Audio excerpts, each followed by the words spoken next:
all know the official story of President John F. Kennedy's assassination. A loner named Lee Harvey Oswald bought a cheap rifle, went to Dallas and shot the president. And he did it without any help. But newly released documents by the National Archives shed light on at least one thing.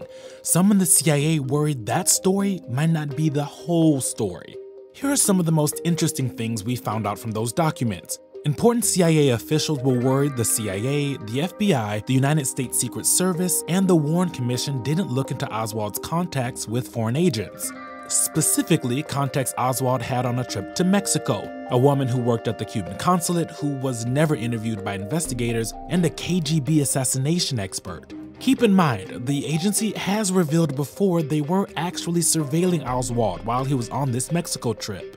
The docs also present a pretty interesting theory on why Oswald may have shot the president. It says Oswald was reading an article in the newspaper on September 9th in which then Cuban President Fidel Castro alleged the United States was plotting to kill him.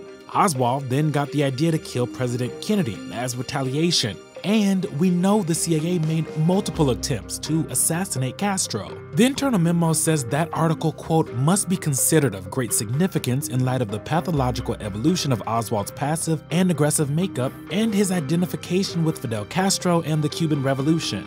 Did we just find out key facts that will forever change the story behind Kennedy's assassination?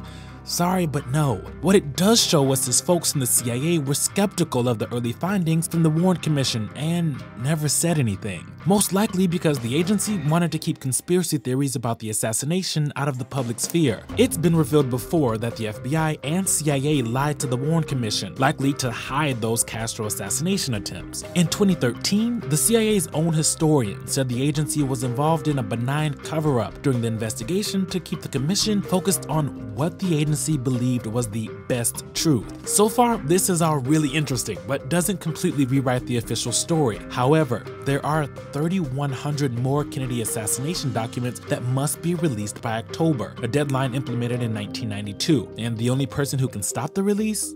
President Donald Trump. And government officials tell Politico that agencies are expected to push to stop the release of at least some of the documents.